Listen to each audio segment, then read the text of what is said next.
CorelDRAW Graphics Suite X5 has an amazing selection of creative tools. In this video, I'm going to highlight a number of new and enhanced tools that will help you create and design with confidence. Let's take a look. The two-point line tool found in the curve flyout has three options. Option 1, two-point line. Click once to establish your start point, click and drag in any direction, and when you release your mouse, you will create the second point of that line. The next option is perpendicular. Simply click on the edge of any surface, begin to drag your mouse, and the line will come off of the edge of that surface at a perfect perpendicular. Option 3, tangential. Clicking again, particularly on a curved surface, as you can see the line comes off at a perfect tangent. When snapping to your next object, to continue on, hold your finger on Control and it will remain snapped. The B-spline tool is a very easy way to create curves. Click, and every time you click, you're creating a floating control point. To clamp a point, hold V on your keyboard and that point becomes clamped. The new Join Curves docker allows you to select independent curved vector-based objects, click the docker to activate. Any points that fall inside of the gap tolerance will automatically connect. If I increase the gap tolerance, additionally we can see these 2 points can also connect. Choose the type of connection that you would like and click Apply. With this broken rectangle, if I were to choose Extend, increase the gap tolerance, we can recreate a perfect rectangle. The rectangle tool now has some great additional properties. You can choose from any one of 3 corner types. If I enter a value of say 10, hit enter, I have perfect radius corners.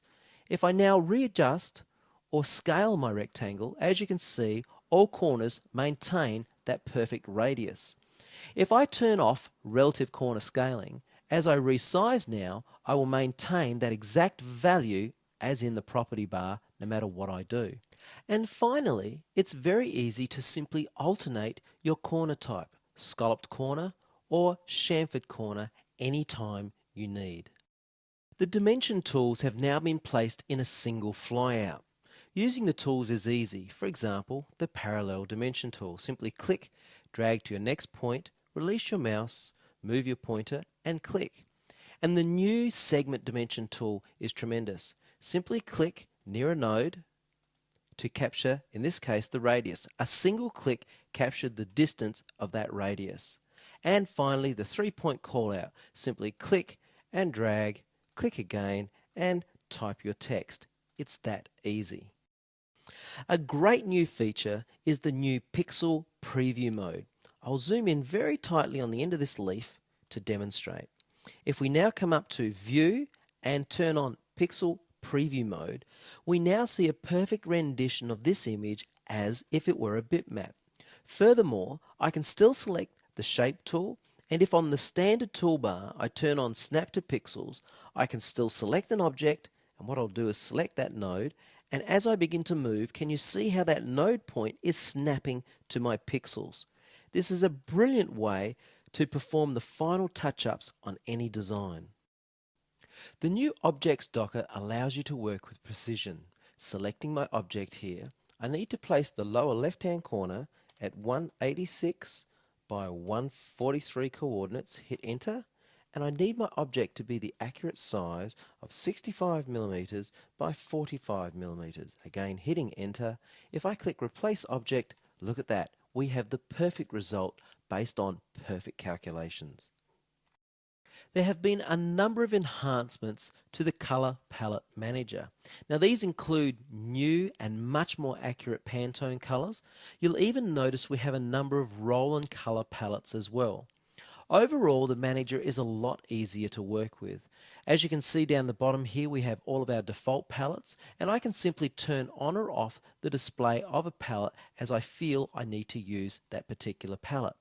One of the things I love is that I can select an object and on the manager choose create a new palette from the selected object. I'll type in leaf green and click save, and now I have a brand new palette, as you can see, only consisting of the colors within that image. This also applies to very complex colored bitmaps, etc. If I want to turn off the display, simply click, and in fact I can close or close up the hierarchy of my palettes. Last but not least, if you need to work with some third-party palette, simply choose Open and you can introduce that palette into your project. The new Connector Tools flyout makes connecting objects together a breeze. Selecting the straight line connector, simply click and drag and release. For right angles, the right angle connector tool, click and drag. For rounded right angles, again simply click and drag. Right click on a color wheel to change the color. To change the anchor point, select the Edit Anchor tool, select your object and simply move the anchor point of your connecting line. It's that easy. The Mesh Fill tool has been vastly improved. If I zoom in here on these two objects, on the left you'll see beautiful smooth transition of color, and on the right are those typical harsh lines in the mesh that we're used to seeing in the past. If I select the Mesh Fill tool and I click on this object, first of all, whenever you create an object now with the Mesh Fill tool, there are actually less nodes, making it easier to work with. And if I click and drag a color into the node area, can you see the beautiful, smooth, seamless transition of color? Furthermore, on the property bar, we now have a smooth mesh color button option. If I turn this off, you can notice the color becomes a little more washed out, but with it turned on, we have a rich depth of color blend. Now additionally, I can select a number of nodes, and on the property bar I can actually make that area of my mesh transparent so you can actually see through. This is a really powerful effect that you'll find very handy. And also new to CorelDRAW X5, all toolbars are locked by default. To unlock and move a toolbar, right click on any of the toolbars and deselect the Lock Toolbars option. You'll now notice grab handles appear at the end of all the toolbars. Simply click on a grab handle and drag that bar to your new location. To redock to the last location, simply double click on the title bar. PhotoPaint has a brand new powerful tool for converting color photographs to grayscale. If we come up to Image and down to Grayscale, you can see we now have control over individual colors within the image. Notice the high level of red within these leaves. Well, if I move the red slider toward the black end of Grayscale, notice how the leaves darken on the Grayscale preview. And again, this applies to all of the other colors. For a perfect result every time though, just run with the default. You're guaranteed to always have a good grayscale conversion. One of my favorite new features in PhotoPaint is found under Adjust, and it's called Vibrance. Vibrance is a new effect that allows you to add a richness of color to your images without oversaturating, oftentimes destroying images. Now if I turn off Preview and then turn it back on, you can see the difference. The color has come alive, but we've maintained the integrity of the photograph. There is now a new filter that allows you to overlay a color on top of an image. If I come to Effects, Camera, and choose Photo Filter, we can now simulate the effects of different filters as if they were on your camera when you took the photograph. Let's select the color yellow, and I'll reduce this back to a value of around 56 and click OK. That's after and that's before. So as you can see, it's a tremendous way to add effects to your photographs, simply and easily.